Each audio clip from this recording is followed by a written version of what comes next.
walaalkeen dayaxdal nursho kala kamid ah wuxuuna yiri waxaanan ula haysan dumar waxaan rabaa in aan ugu qaboojiyo xaaskayga qalbigeeda mursal muuse good job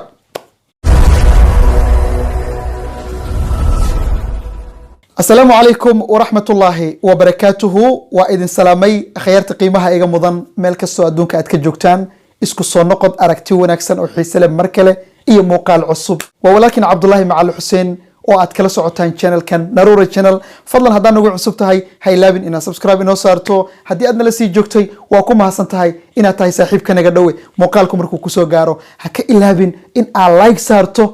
وحي تالي تسالنا قيبتو كومنتيغا aad nagula soo wadaagto aad walaalayaal ila shalay iyo daraad habeen hore iyo maantaba waxa baraha bulshada aad u dhex socday walaalkeen mursal muuse oo ah runtii fanaan Soomaaliyeed oo bulshada Soomaaliyeed aad u yaqaanaan waliba dhalinyarada Soomaaliyeed rag iyo dumarba de xabiibul malaayiin kala ah lama inkiri karo kabtiisana lama heesan karo mursal sida aanu la socono waa fanaan Soomaaliyeed tani intii hodan ay dib ugu laabatay wadanka Mareykanka heesa ayuu soo qaaday oo gabdha la soo qaaday fanaaniin kale oo Soomaaliyeed ayuu la soo qaaday waxaan ognahay mursal muuse inuu fanaan yahay fanaaniintuna aan wada ognahay xaaladooda macnaha qofka fanaanka ah inuu heesa la soo qaado ama gabadhuba nin kale la soo qaado hees ay la soo haysto wiilkuna gabar kale la soo heeso noocaas anagu og baa lagu dhibaateeyay haddaba mursal markuu heestii soo qaado heestii ay soo baxday baraha bulshada waxa aad loo soo galiyo la yiri hodan cabdiraxmaan waa laga daldoorsaday oo markaa mursal wuxuu doonayaa in uu markaa uu keeno lambar cusub oo lambar diyeesho ah inuu keeno qadka dhexe ka ciyaarsiiyo waan isla fahmi karnaa sheekooyinkaas oo dhan adigu arintii aad bay baraha bulshada u qabsatay waa la isdhex qaaday arintii marka dood badan baa ka dhalatay haddaba marka walaalkeen mursal maasha Allah waa uu soo hadlay si odaynimo ah akhayaarnimo ah ixtiraam ku jiro qadarin ay ku jirto ayuu u soo hadlay qofka bani aadamkana libintiisa lagama hagrado aad baan ugu riyaaqay wallahi muuqaalkaas markii la ii soo diray xal anoo jifa la ii soo diray waan fiiriyay aad baan ugu riyaaqay gabadha xataa ii soo dirtay waan aad baan ugu mahad celiyay waa filay inay halka iga daawanayso aad bayna u mahadsantahay haddaba marka waxaan rabaa bal walaalkeen mursal muuse falcelinta uu ka bixiyay eedeymaha loo soo jeediyay oo baraha bulshada loo galiyay hawada ma ahaya baraha bulshada loo galiyay in hodan cabdiraxmaan uu ka daldoorsaday oo markaa uu ninkii meelo kale u sii salag leeyahay haddaba muuqaalka ila daawada kadibna wixii talay tusaale qaybta commentiga aan ku wada wadaagno aniguna fanaanaanahay gabadha la dhaabay ilaahay alxamdulillaah iyo adiga maxaa idinka dhaxeeya waxaan fan ahayn iyo walaalnimo oo gabadha naga dhaxeeya ma jiraan cidii doonaysa inuu xiriir naga dhaxeeyo nagama dhaxeeyo walaal gabadho waa gabadho laashaya waa fanaanad anigu nin fanaana baan ahay family man baan ahay nin qoysle baan ahay waliba sodda ku socdo dacayda ahliga daayo waa mahadsantiin aad buu u mahadsan yahay mursal muuse macnaha waxa weeyaan si akhyaarnimo ah gobnimo ah Soomaalinimo ah ixtiraam uu ku jiro qadarin iyo waliba ay ka muuqato odaynimo ayuu u hadlay maasha Allah waa run gabadha wuxuu yiri wax kale oo naga dhaxeeyo oo gooni inoo ama jirto ayaduna waa fanaanad aniguna fanaan baan ahay de fanaan xuduud male Soomaaliba hore u tiriba anigu ma taageerayo laakiin Soomaali waxay tiri uma sheegaya Soomaalidu waxay tiraahdaa fanaanku xad iyo xuduud toona ma laha marka meeqa aragnaa oo gabdho Soomaaliyeed oo ayagoo la qabo oo xaasas ah fanaanin kale oo rag Soomaaliyeed ah heesa la soo qaado ma koo iyo laba waa maya haddaba marka waxaan rabaa inaan dul istaago arintan in ay dhacdo oo walaalkeen mursal nooca loola hadlo oo warxumo tashiilkaas magaalada loo geliyo yaa ka dambeeyay waxa ka dambeeya dhalinyarada isticmaasha baraha bulshada ayaa ka dambeeya baraha bulshada markaan ku leeyahay micnuhu ogama jeedo kaliya YouTube TikTok baa ku jirta waxaan la isticmaalo dhan Snapchat baa ku jira Instagram oo ku dar Facebook oo ku dar YouTube oo ku dar wax walba isku wada dar dadka dhalinyarada ee isticmaala baraha bulshada baa ka dambeeyay in maanta mugdi ay kala dhex galiyaan walaalkeen mursal iyo walaasheen hodan cabdiraxmaan macnaha waxa weeyaan arintooda ama qoyskooda mugdi inay galiyaan dadkaas ka dambeeya haddaba marka dhalinyarada Soomaaliyeed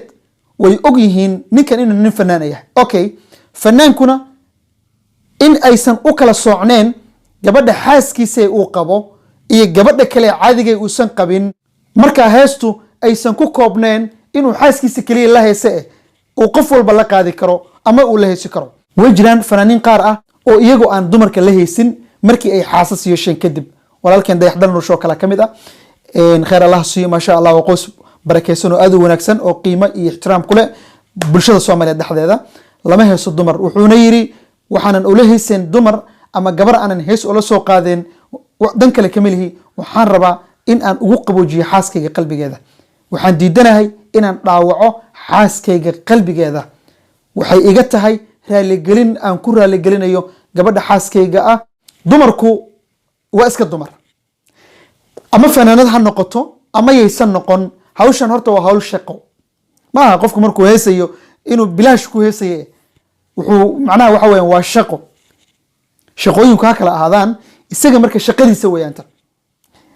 gabadhuna way la og tahay ninkan inuu fanaan yahay markii hore ay ku guursatay oo markuu guursaday kadib fanka ma uusan bilaabin mursal way ku ogeed inuu fanaan ah okay sidaa daraadeed marka fanku xuduud ma lahano hadduu isagu xaaslayahna gabar kale waa la heesi karaa ama wuu iska dan karaa oo isaga ayaa dooqa iskale laakiin xad ahaan waxadeenayo oo fanku aayad u go-an oo intaa kama tilaabi kartid la dhihi karo ma aha markii siyaasadda laga reebo haddaba marka dhalinyarada marka Soomaaliyeed ay ka dambeysay in qoyskan ay rabeen inay mugdi kala geliyaan way ogyihiin ninkan inuu fanaan yahay ciddu doonaan la heesi karo dan kale kama lahana waxay rabeen kaliya in mursal ay lagu tiqaantiqiyo oo lagu rugrogo oo la yiraahdo ha soo hadla ha soo jawaabo arinta ha ka hadlo macnaha ha dareemo arintan inay culeys ku noqonayso ha dareemo bay ula jeedaan maahane wax kale kama wadaan way ogyihiin fanaanku inuu gabadhu doono la heesi karo oo macnaha waxa waaye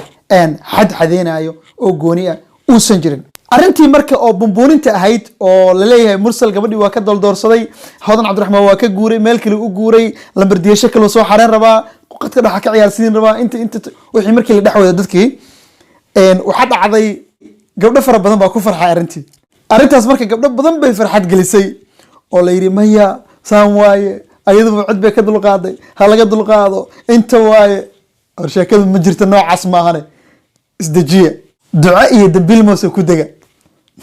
duca iyo dambiil moose ku dega ninkaanu gabadha kama daldoorsan kamana uusan tegin meel kama aanu aadin waa fanaan Soomaaliyeed gabadha uu la qaadina waa fanaanad kale oo Soomaaliyeed waxa weeyaan sidoo uu sheegayna waa xiriir ah inagama dhaxayaan buu yiri wuuna cadeeyay wuxuu sheegay inuu yahay family man wuxuu sheegay inuu yahay macnaha waxa weeyaan fanaan wuxuu sheegay inuu yahay nin hadda ku sii socdo inuu noqdo صدق إلهي سبحانه وتعالى هجرسيو مركا وانفيليا مركا جوابتاسو إن أي دامج جران دونتو أما أي دمين دونتو هركي كبحي دد قارع ودوني إن أي مرسل موسى إي ولاشين هودان عبد الرحمن أي دبكا كلا دحشدان أما أي دونيان قرقودا إي معناها وحوين قوسكودا مقدو إني كدا حبوران تاسو حان إسلاي هاي وجواب أي كوكان عكران إسلا مركاسينا أي كن يجبي كران dadka noocaas doonay haddaba haddii aan nahay marka dadka baraha bulshada isticmaala waxyaalo badan bay sameeyaan tusaale ahaan muuqaal baad doonaysaa inaad ka hadasho muuqaalkan aad doonayso inaad ka hadasho dadka kale ee ku daawanaya ee bulshada Soomaaliyeed ninba si gooni ah buu u taabanaya qof buu ka xanaajinaya qof buu ka farxinaya qof baa iska caadi u arka fikradaada qof baa kugu dhaliilaya qof baa laga yaabaa inuu kugu soo ataagireeyo macnaha micnaheedu ma aha markii muuqaalka la soo duubayo dhammaan dadku inay raali ka wada yihiin dhammaan inay dadku ku wada qancaan dhammaan inay dadku ka wada xanaaqaan micnuhu ma aha halkaas muuqaal la soo duubo hadii xitaa quraan uu yahay qofba wax ka sheegay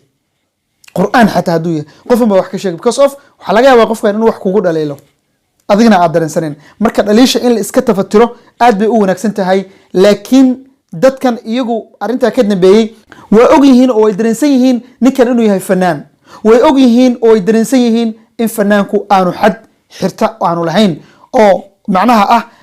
deerka kama tilaabi kartid markii siyaasadda laga reebo iyo arrimaha qabiilka marka laga reebo fanaanku wax walba oo u sameeyeen nin buu la heesi karaa kale oo hees isla qaadi karaan oo jamaca waxay isla qaadi karaan oo isla soo heesi karaan